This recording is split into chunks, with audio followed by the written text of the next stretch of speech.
Alright, next is the vertex form. I'm going to walk through how to do the y-intercept, x-intercepts, axis symmetry, find the vertex, and graph it. So first off, y-intercept. Y equals 2 parentheses x plus 4 parentheses squared plus 3 at the end. That's what I'm going to be solving. Like the standard form, we're going to replace the x with 0. There's only one x. I'm just going to rewrite it real quick. Y equals 2 parentheses 0 plus 4 2 plus 3. Solve it out. 4 times 4, 16. 16 times 2, 32. Y equals 32 plus 3. That's like addition, I think. I'm just kidding. Pretty easy. 35. Y equals 35. That's the y-intercept for this one. Now I'm going to do the x-intercept.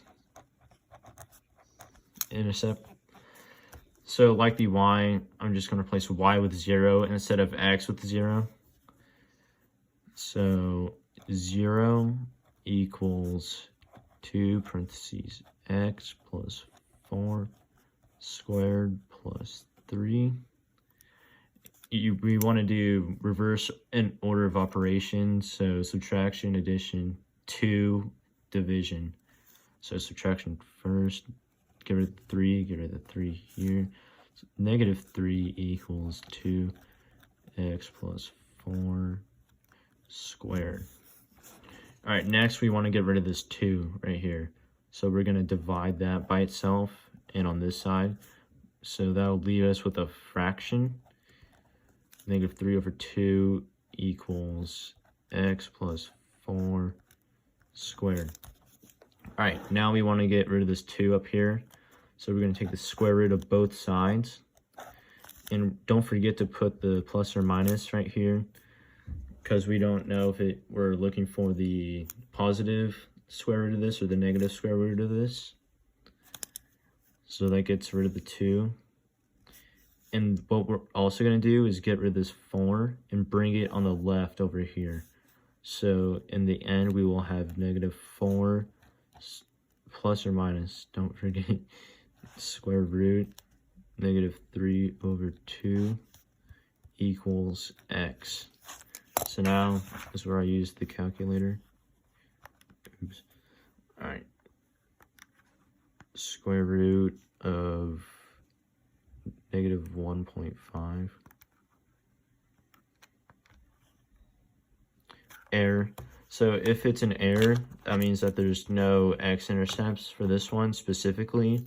But if you have another problem function, just go through the steps that I just went through and you'll get the x-intercepts. Alright, so now the vertex.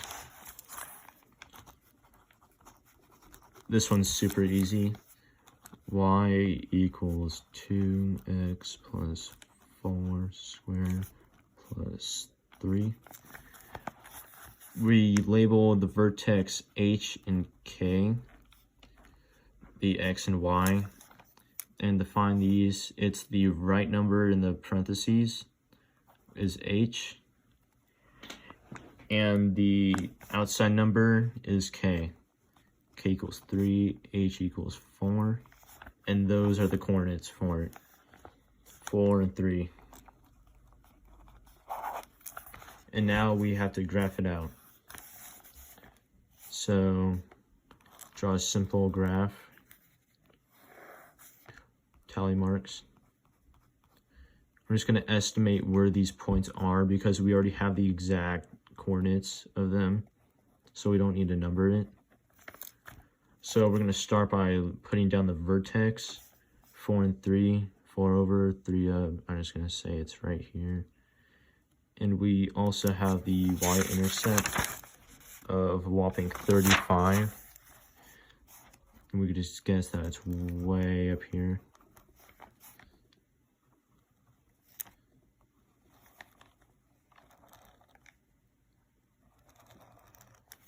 And what we could tell from this is the minimum or maximum and this is a minimum because it dips down and hits the bottom, the bare minimum, and the connectivity, and this is formed like a downwards arrow pointing down, moving it, meaning it goes down. It's a negative connectivity, goes down. If it was upwards like this, like a rainbow, the connectivity would be going up instead of down, and it would have a maximum for its vertex, but not in this situation. And we could tell by the steepness, the distance away from y. If the vertex was closer to the y-axis, it'd be steeper slope going down more in a straight line, other than going down like this. And that is how you graph the vertex, find the x-intercept and y-intercept for it. Oh, and the axis of symmetry, which is just the x.